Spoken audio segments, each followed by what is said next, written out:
ये क्वेश्चन में हम देख लेते हैं। हमारा prepare closing entry for the store, तो हमारी इसकी जो एडजस्टमेंट एंट्री है और क्लोजिंग एंट्री है और वर्कशीट जो है वो कंप्लीट हो चुका हुआ है। अब now we are required to prepare what, we are required to prepare trading profit loss account and balance sheet account.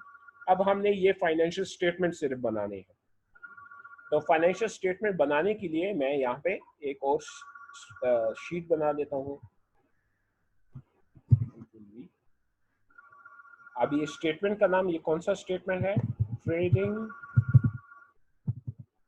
Profit and loss statement, या इसको सिंपली इनकम स्टेटमेंट कहें। चलिए इतना लंबा नाम नहीं देते, इनकम स्टेटमेंट, ठीक है, इनकम स्टेटमेंट हो गया। और ये फॉर द ईयर एंडेड आ जाएगा, जो भी ईयर एंडेड है 31 दिसंबर, और जो भी ईयर है वो ईयर आ जाएगा, ठीक है। तो इसमें जब हम शुरू करेंगे, सबसे पहले हमारा आएगा सेल्स, और हमने कैलकुलेट करने हैं नेट सेल्स।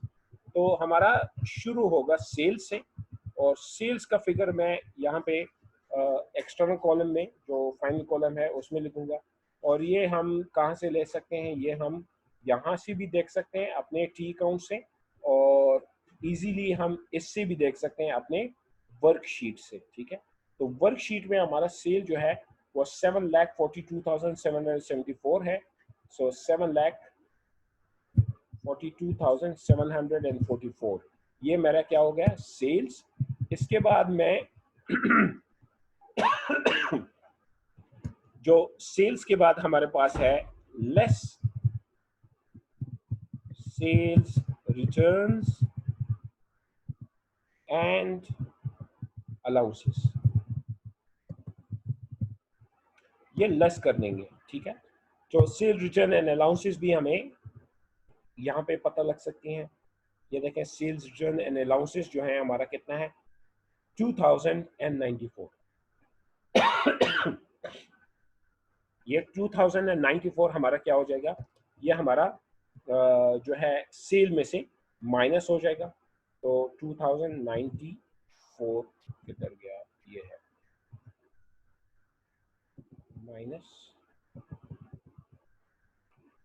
2000 कितना था, 94 सर, 2094। 094, ठीक है,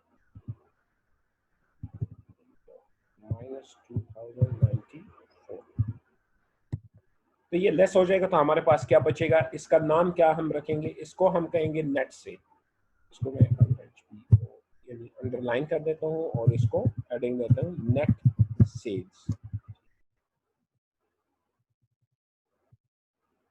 और ये नेट सेल्स कितना आ जाएगा, इसको सम कर देते हैं, ये आ गया नेट सेल 7,40,650, ये हमारा नेट सेल्स हो गया। अब इसके बाद हमने क्या करना है, इसमें से अब कॉस्ट ऑफ गुड्स सोल्ड हमने कैलकुलेट करना है। तो हम कहेंगे less cost of goods sold. अब ये कॉस्ट ऑफ गुड्स सोल्ड जो है ये एक खास फिगर नहीं है, इसके लिए हमने कैलकुलेशन करनी होगी। और इस कैलकुलेशन के लिए सबसे पहले हमारे पास आएगा स्टॉक ओपनिंग, ठीक है, स्टॉक ओपनिंग बैलेंस। और ये स्टॉक ओपनिंग बैलेंस मैं एक्सटर्नल कॉलम में लिख लेता हूँ। और स्टॉक ओपनिंग बैलेंस हमें मुख्तलिफ जगह पे पता है, यहाँ पे भी पता हुआ है। ये देखें, हमारे स्टॉक ओपनिंग जो हमारा वर्कशीट है उसमें से भी हम देख सकते हैं। आप इसको टी अकाउंट्स में भी देख सकते हैं। तो मुख्तलिफ जगह पे आपको मिल सकता है 61,520। सो 61,520 हमारा ओपनिंग स्टॉक है। फिर इसमें मैं परचेजेस कैलकुलेट कर देता हूँ, परचेजेस। फिर मेरे पास आ जाएगा परचेज रिटर्न्स, बल्कि लेस लिख देता हूँ, लेस परचेज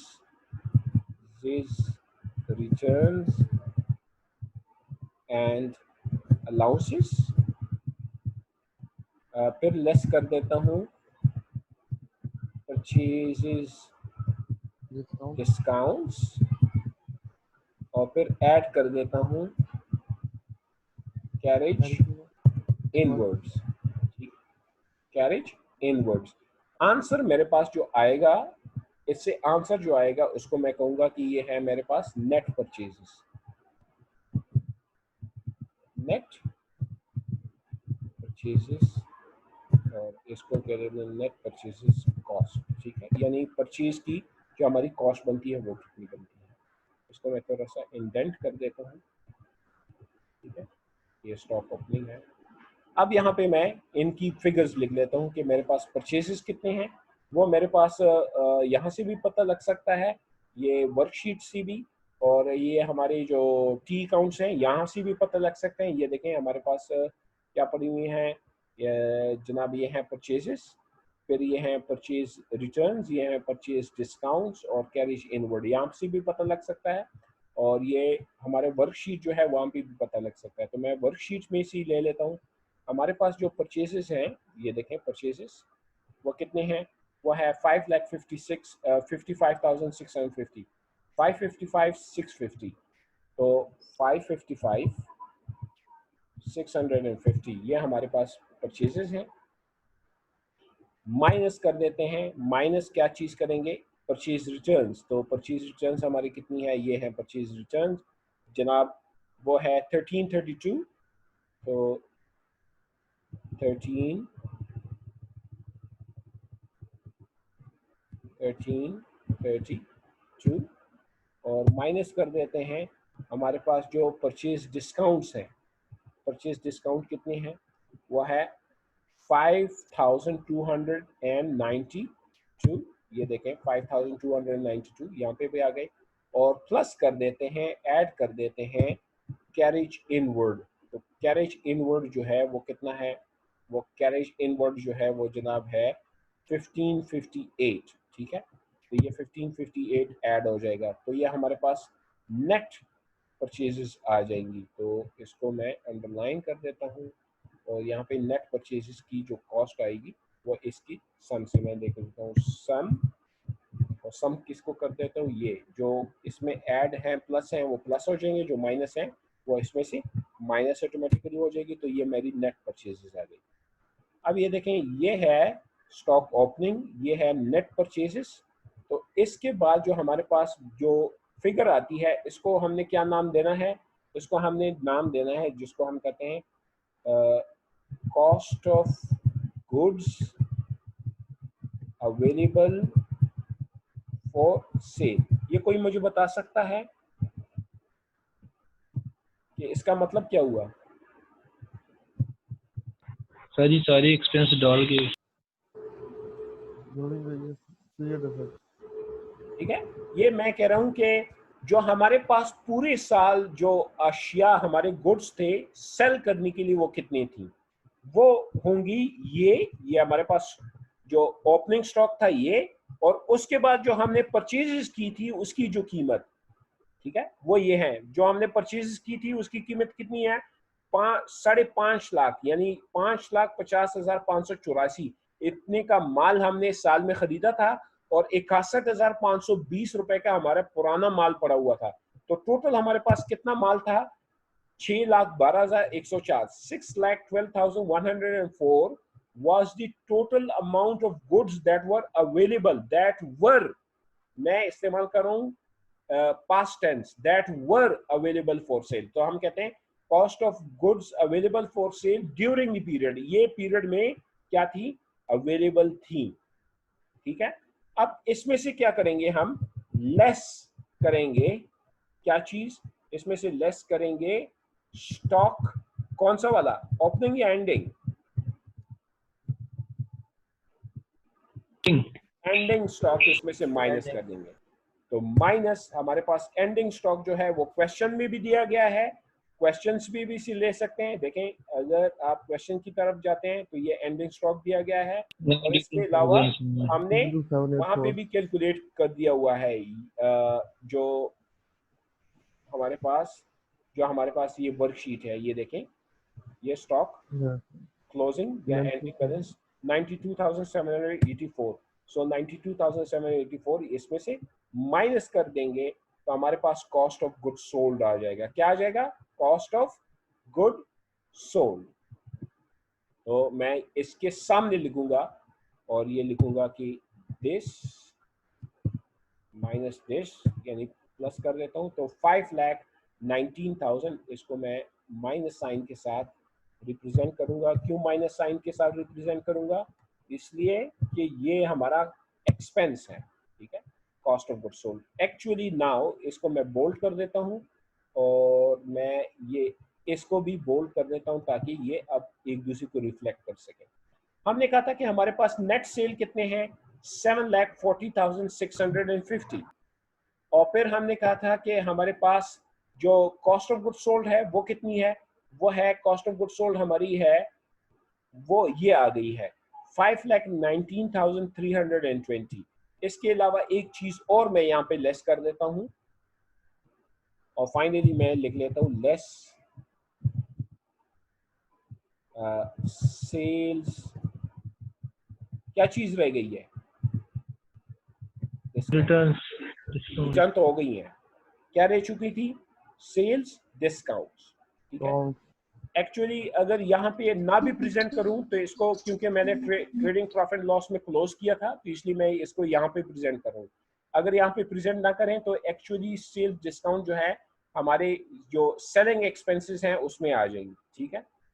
यूजुअली इसको यहाँ पे ट्रीट किया जाता है। तो सेल्स डिस्काउंट मैं यहाँ पे मजीद माइनस कर देता हूँ। तो सेल्स डिस्काउंट मैं देख लेता हूँ कि हमारा सेल्स डिस्काउंट कितना है। वो था यहाँ पे सेल्स डिस्काउंट कितनी है जनाब? सेल डिस्काउंट है 3,816।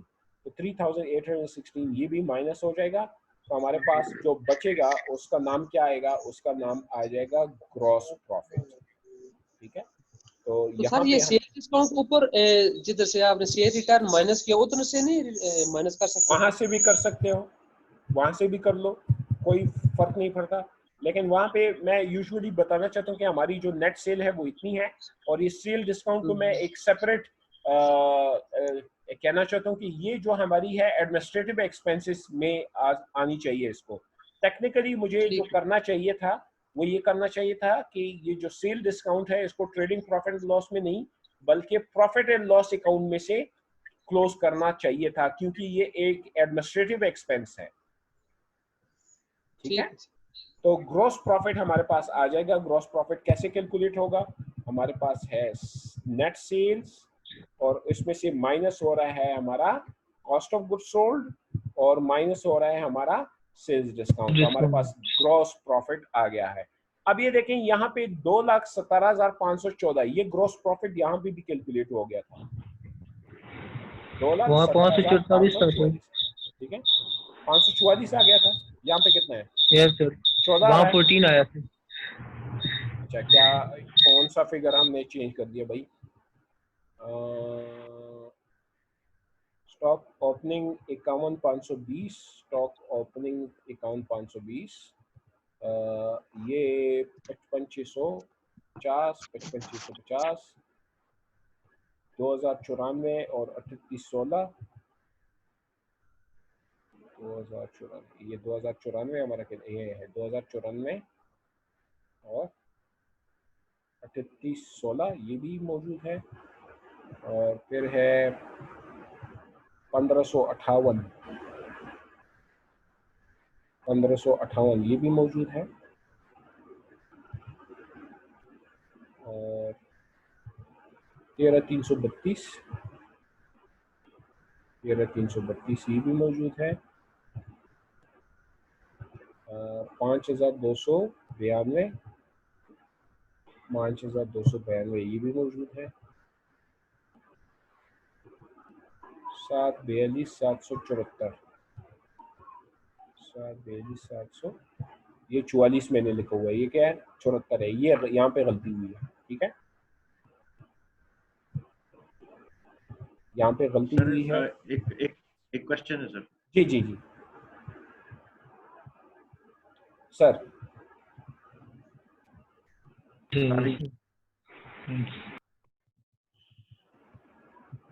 जी रिजवान साहब पूछिए। सर ये in the paper when we attempt this question definitely इस तरह का क्वेश्चन आएगा, तो हम उसको कलर कोड कर सकते हैं कि जो हमने एंट्री मतलब कैरी फॉरवर्ड कर लिए या नेक्स्ट शीट पे ले गए हैं, उसको हम ग्रीन कर दें, रेड कर दें, that make any difference? Actually इस ये जो आपने करना होगा वो तो मैनुअली आप करेंगे, ठीक है सर। मतलब क्योंकि उसमें एक एक रिस्पॉन्सिव मेन जो कंसर्न होगी वो ये होगी कि सॉफ्ट फाइल जो है वो शेयर हो सकती है, तो जी इसलिए सर, जी सर, बिल्कुल तो वो हम ये कोशिश ये करेंगे कि आप लोग जो है उसको मैनुअली सोल्व मैनुअली करें। करें। ठीक है, ठीक है, ठीक हो गया, तो ठीक हो उसको गया। यानी आप प्रैक्टिस जरूर जो है ना मैनुअली करते जाएं इसकी। ठीक है सर, ठीक है सर, थैंक यू सर। तो अब यहाँ पे देखें, हम हमेशा करते थे ऑपरेटिंग एक्सपेंसेस, यहाँ पे मैं आपको एक नया जो चीज बता रहा हूँ वो हमारा है सेलिंग सेलिंग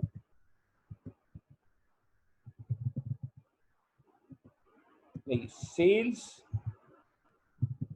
जनरल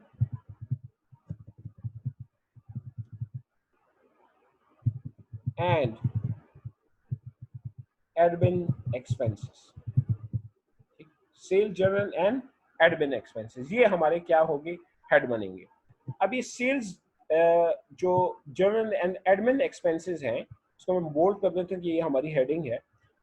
इसको इसके नीचे हमारे दो ग्रुप बनेंगे, सेल्स का सेपरेट बनेगा, जनरल एंड एडमिन का जो है वो सेपरेट बनेगा। ये जनरल के बाद में general and admin expenses separate बनेंगे। सेल्स के सेपरेट एक्सपेंसेस हम ग्रुप करेंगे और जनरल एंड एडमिन के हम सेपरेट जो है वो क्या करेंगे, ग्रुप करेंगे।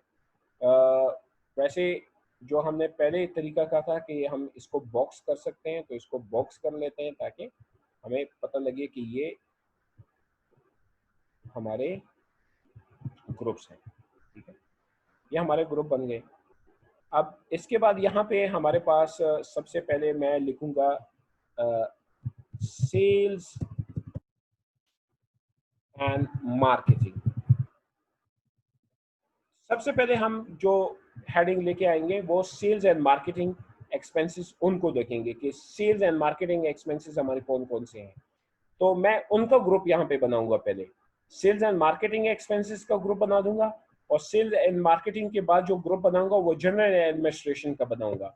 तो सेल्स एंड मार्केटिंग का जो ग्रुप होगा उसमें हमने सेलिंग एक्सपेंसेस यानी एडवर्टाइजमेंट हो गई, सेल्समैन की जो सैलरी है वो हो गई। अगर स्टोर है तो हम कहते हैं कि स्टोर पे सेलिंग एक्टिविटी हो रही होती है तो वो सेलिंग एक्सपेंसेस आ जाएंगी। इसको अब हमने कैटेगराइज करना है। इसकी कैटेगराइजेशन के लिए हम अपना ये वर्कशीट से भी ले सकते हैं और अपने इस जो ये प्रॉफिट लॉस अकाउंट है इससे भी ले सकते हैं। ये प्रॉफिट लॉस अकाउंट जो है अगर आप इसको गौर से देखें तो यहाँ से हम क्या कर सकते हैं, उसकी कैटेगराइजेशन कर सकते हैं।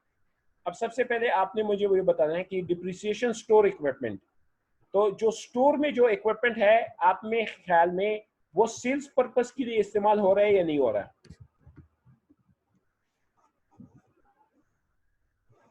वो पर्पस ऑफ सेल इस्तेमाल हो रहा है या पर्पस ऑफ एडमिनिस्ट्रेशन इस्तेमाल हो रहा है?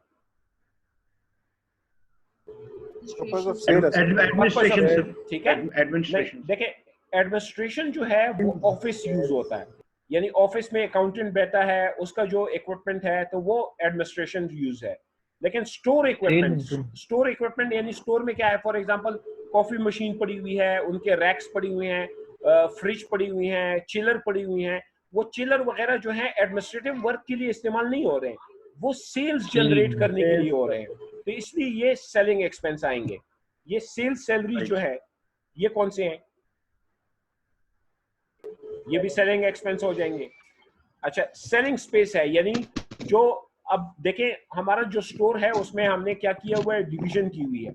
एक हमारा है जहां पे कस्टमर आके वो चीजें उठा रहे हैं वो सेलिंग स्पेस है, और एक हमारा एडमिनिस्ट्रेटिव यानी ऑफिस जहां पे हैं, ये देखें रेंट ऑफिस स्पेस, वो हमने सेपरेट किया हुआ है। तो रेंट सेलिंग स्पेस ये सेलिंग एक्सपेंस में आ जाएगा। स्टोर सप्लाई यानी स्टोर को जो हम चमकाते हैं या स्टोर में जो भी एक्टिविटी करते हैं उसमें जो सप्लाई कंज्यूम हो रही थी तो वो सेल्स की तरफ चली जाएंगी, और इस तरह ये एडवर्टाइजिंग जो है ये भी सेल्स की तरफ चली जाएंगी। तो हम कहते हैं ये वाली जो हमारे एक्सपेंसेस हैं, ये सारी की सारी हमारी क्या हो जाएंगी, ये हमारी सेलिंग एक्सपेंसेस बन जाएगी। और इसके बाद ये वाली जो है हमारी हैं ये सारी की सारी एडमिन एक्सपेंसेस बन जाएगी। ये कुदरती ऐसे आ गया हुआ है कि इस क्वेश्चन में पहली सी उन्होंने सेग्रीगेशन की हुई है।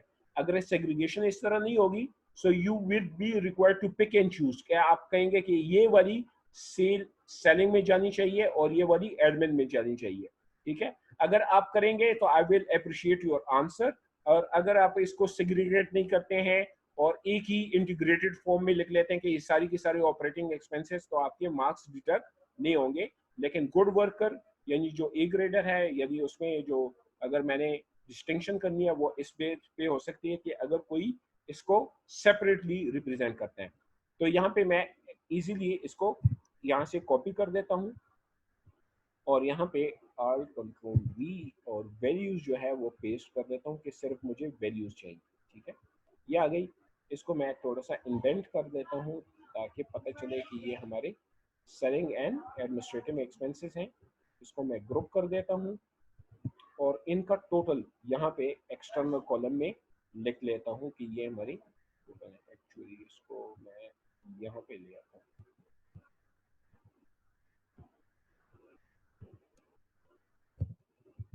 सम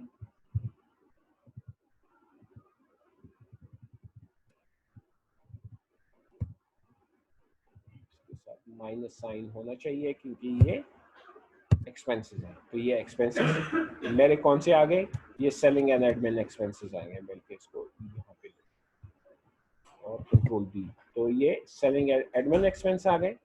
इसके बाद मैं एक स्पेस देके यहाँ पे लिख लूंगा अपने general and administration expenses, general and admin expenses. इसको भी बोल्ड कर देता हूँ।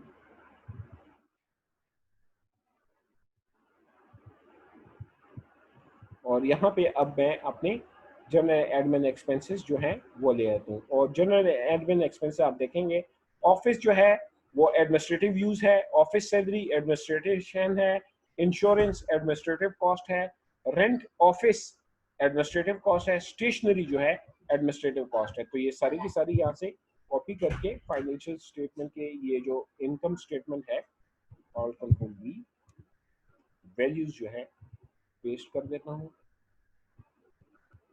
और ये ग्रुप कर देता हूँ और ये थोड़ा सा इंटेंट कर देता हूँ ताकि पता लगे कि ये इस ग्रुप का है। और इसको माइनस सम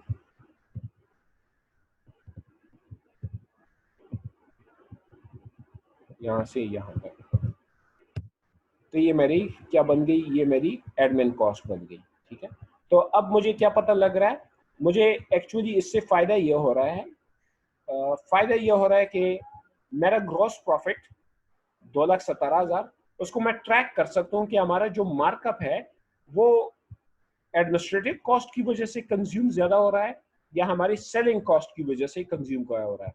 इसकी जो सेग्रीगेशन है उसका मेन मकसद ये है कि डिसीजन यूजर को सपोर्ट मिले कि वो एसेस कर सके बिजनेस एफिशिएंसी कि ये जो ग्रॉस प्रॉफिट जनरेट हो रहा है, ये ग्रॉस प्रॉफिट जो है ये कंज्यूम तो नहीं हो रहा है हमने हमारे सेलिंग एक्सपेंसेस में या जनरल एक्सपेंसेस में। तो वो कंट्रोलिंग एक्शन फिर आसानी के साथ ले सकते हैं।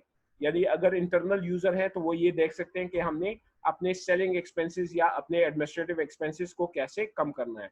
अगर कोई फॉर एग्जांपल शेयर होल्डर है तो वो हमेशा देखेगा कि ये जो है प्रॉफिट जो जनरेट हो गया है, तो यूजुअली ये जो एक्सपेंसेस हैं ये मैनेजमेंट कंज्यूम कर रही होती हैं, यानी सेलिंग में कमीशन में ले रही होती हैं, सैलरीज में ले रही होती हैं।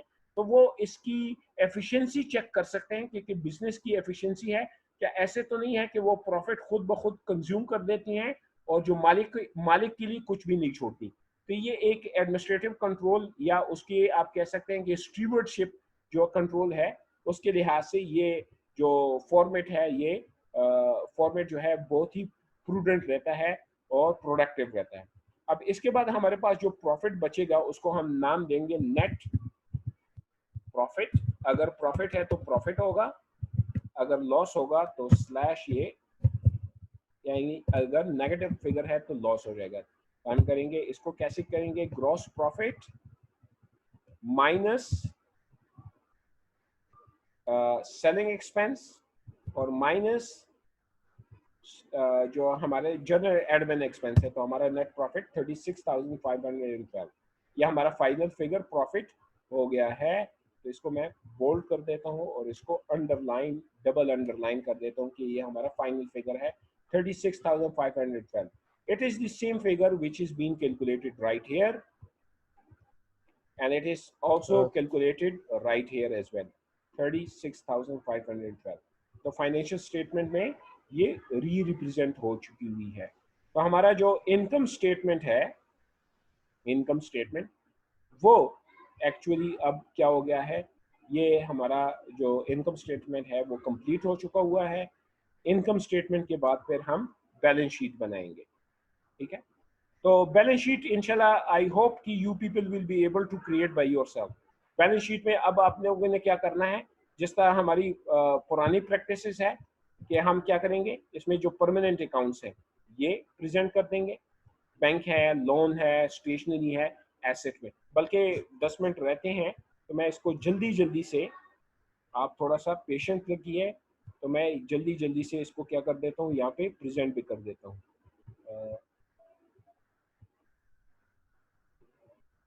ई तक है, तो ये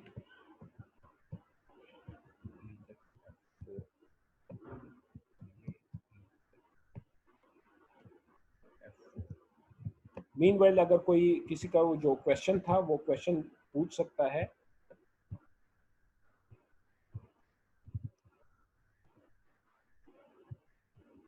कोई क्वेश्चन करना चाह रहा था?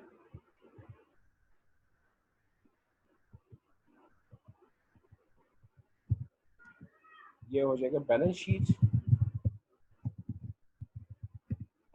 और ये हो जाएगा एज ऑन 31 दिसंबर, जो भी ईयर है वो आ जाएगा। सबसे पहले आपको पता है कि हम एसेट्स, कंट्रोल ई कर देता हूँ, सबसे पहले हम एसेट्स का ग्रुप बनाते हैं। तो एसेट्स का जो ग्रुप बनता है उसमें सबसे पहले हमारा कौन सा ग्रुप बनता है, करंट एसेट्स का, ठीक है। Current assets. तो करंट एसेट्स हम पहले ग्रुप बना देते हैं, और करंट एसेट्स में हमारे क्या क्या आएंगे, तो करंट एसेट में हम वर्कशीट में चले जाते हैं और ये देखें, करंट एसेट में पहले हमारा बैंक अकाउंट आएगा, स्टॉक एंडिंग बैलेंस आएगा, स्टेशनरी, स्टोर सप्लाई, ये वगैरह आएंगे, ठीक है। तो मैं सबसे पहले ले लेता हूँ बैंक, ठीक है। इसके साथ मैं ले लेता हूँ अपना स्टेशनरी, बल्कि स्टॉक भी ले लेता हूँ, बैंक, स्टॉक, इसको मैं एंडिंग कहूँगा, और सॉरी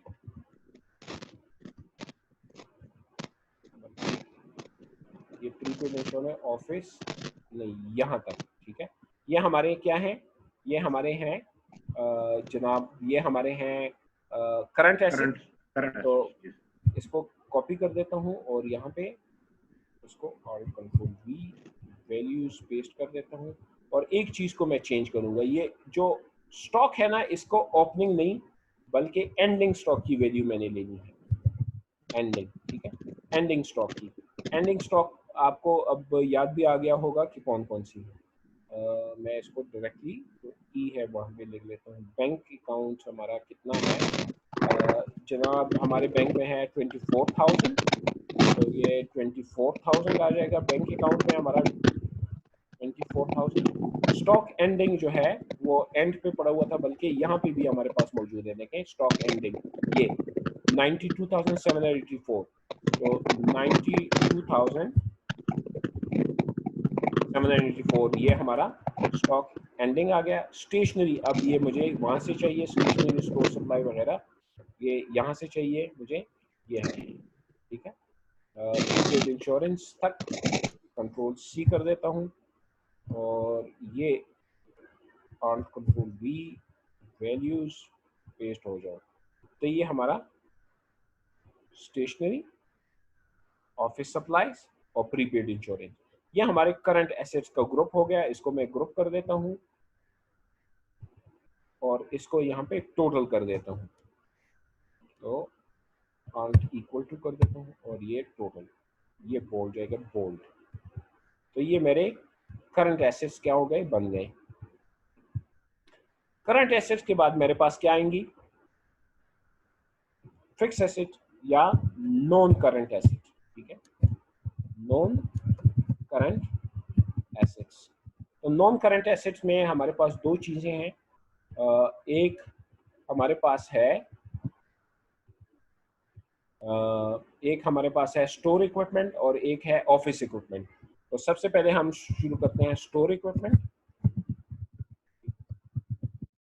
और उससे लेस कर देते हैं, less accumulated depreciation for equipment। और इसके बाद पे मैं लिख लेता हूँ ऑफिस इक्विपमेंट और less accumulated depreciation office equipment. और इसके अलावा लैंड बिल्डिंग वगैरह मेरे ख्याल में नहीं है, मैं कंफर्म करूंगा उसको वहीं से।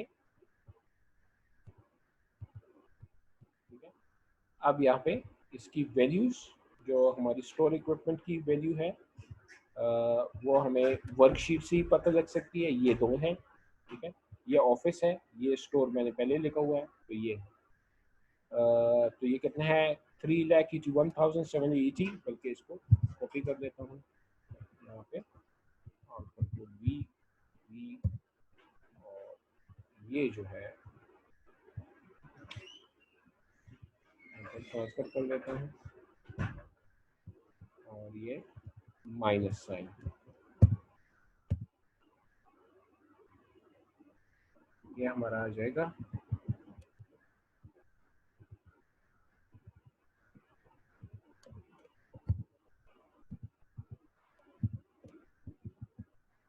बल्कि इसको आप नाम भी दे सकते हैं,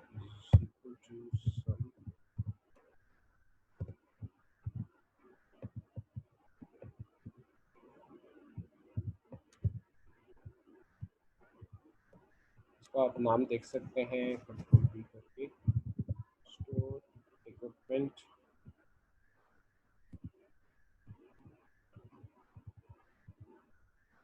नेट। नेट का मतलब है नेट वैल्यू के साथ।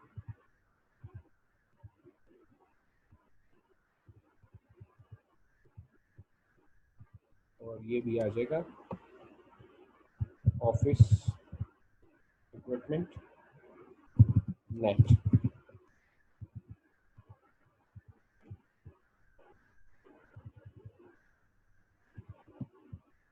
और वो ऑफिस इक्विपमेंट की वैल्यूज हम यहाँ से लेंगे, ये है ऑफिस इक्विपमेंट 1,06,440 और एक्यूमुलेटेड डिप्रिसिएशन 42,576। तो ये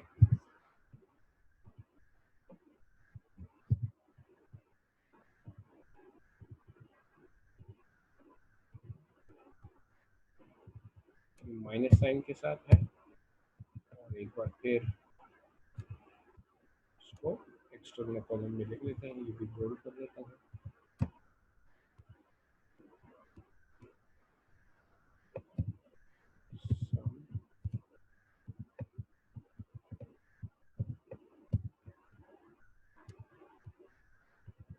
और ये हमारे जनाब हो जाएंगे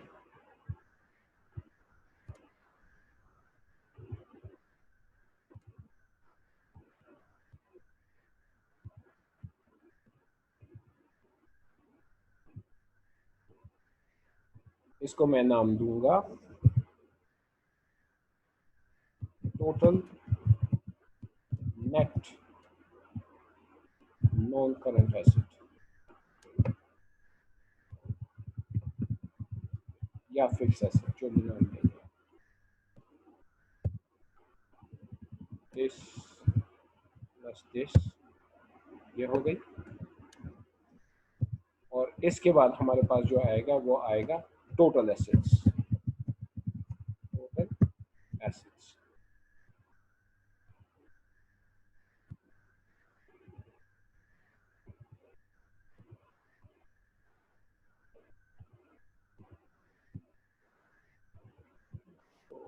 9, और ये टोटल एसेट किसके बराबर होगा?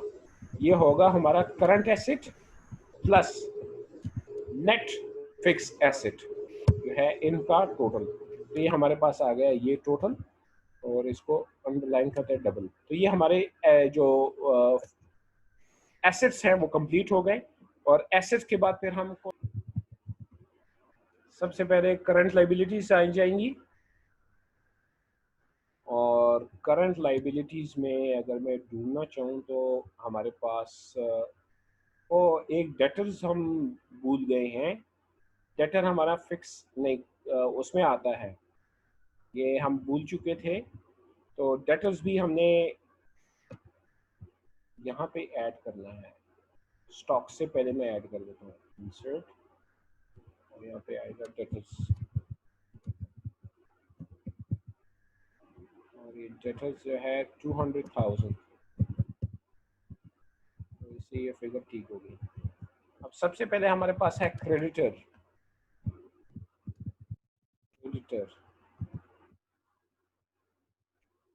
और ये क्रेडिटर के अलावा मेरे ख्याल में हमारी कोई करंट लाइबिलिटी नहीं है।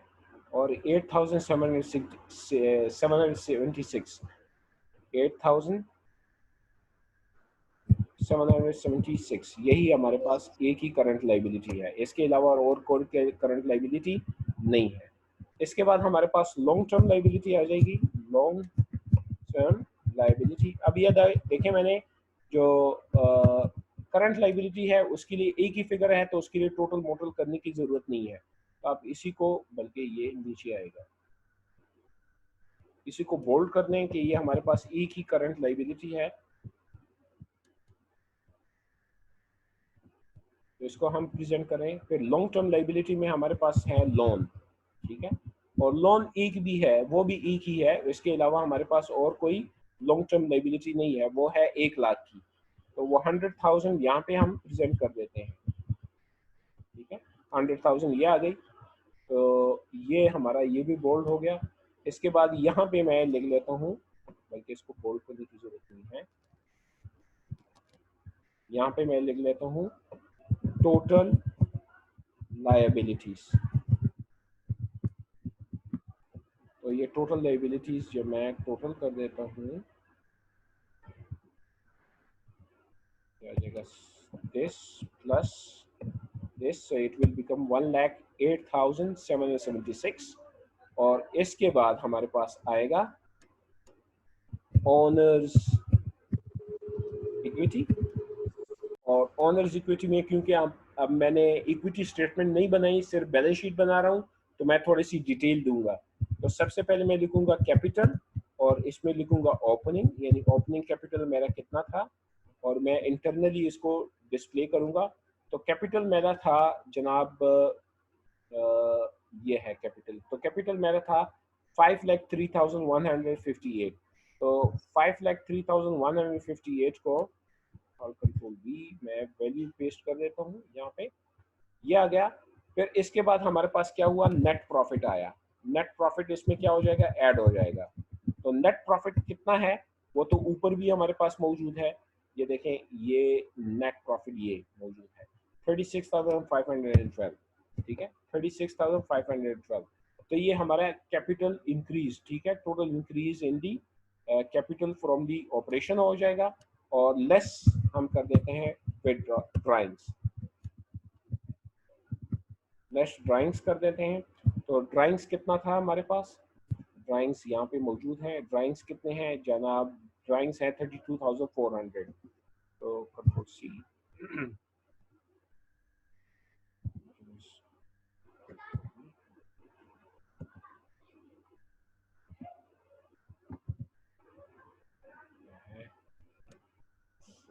सी 32,400 वैल्यूज, ये माइनस साइन के साथ 32,400। हमारे पास आज अब आ जाएगा capital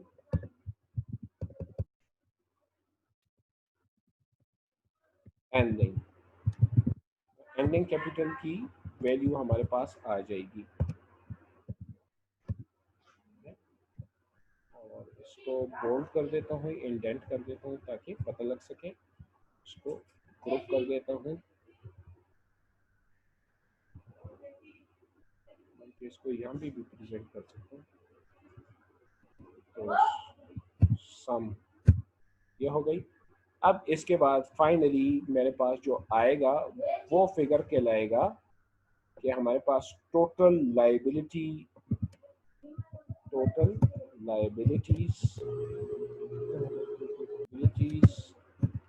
plus equity equal to liability जो है 1,08,076 प्लस इक्विटी ये है इक्वल, और ये हमारा अल्हम्दुलिल्लाह इक्वल आ गया। तो इसका मतलब है हमने बैलेंस शीट सही बना दिया। तो हमारा 6,16,046 के एसेट थे, 6,16,046 के हमारी लायबिलिटीज एंड ओनर इक्विटी है। इसका मतलब है कि हमारा जो बैलेंस शीट है वो सही आ गया है। तो हमारा ये जो क्वेश्चन है वो कंप्लीट होगा। जी, किसी का कोई क्वेश्चन है इसमें? I will be uploading this file, ये जो सोल्यूशन फाइल है इसको मैं थोड़ा सा और भी नीट कर देता हूँ, फिर मैं उसमें अपलोड कर दूंगा ताकि इससे आप गाइडेंस ले सकें। और जो मैंने आपको एक्सरसाइज 5.2 बताया उसको भी क्वेश्चन में सॉल्व करें, और बाकी जो इसमें क्वेश्चन है वो भी सॉल्व करें। इसके बाद जो कमिंग एक क्लास जो है उसमें मैं सिर्फ और सिर्फ जो अकाउंट रिसीवेबल्स हैं या डेटर्स हैं उसकी अकाउंटिंग पे एक बात करूंगा, जहां पे हमने बैड डेट्स जो है उस पर बात करनी है कि बैड डेट्स क्या होती हैं, इसको कैसे रियलाइज करते हैं। तो वो भी आपके एग्जामिनेशन या पेपर में शामिल है। वो इसी क्वेश्चन के पैटर्न में इसको शामिल कर दिए थे। वो छोटी सी एक एडजस्टमेंट है, इट इज ऑल्सो एडजस्टमेंट, और वो इंशाल्लाह कमिंग क्लास में हम डिस्कस करेंगे। ओके जी, देन टेक केयर, इंशाल्लाह फिर नेक्स्ट वीक मुलाकात होगी। दरमियान में अगर आप क्वेश्चन सॉल्व करते हैं, आपको कोई दुश्वारी होती है, so you can contact me on WhatsApp, just send me your message, send me your voice message, जो भी आप कन्वीनियंट करते हैं, तो मैं आपको गाइड करता रहूँगा। ठीक है? ठीक है सर, थैंक यू। ओके जी, अल्लाह हाफिज, टेक केयर। अल्लाह हाफिज sir, thank you. Thank you, sir. Thank you, sir. अल्लाह हाफिज सर।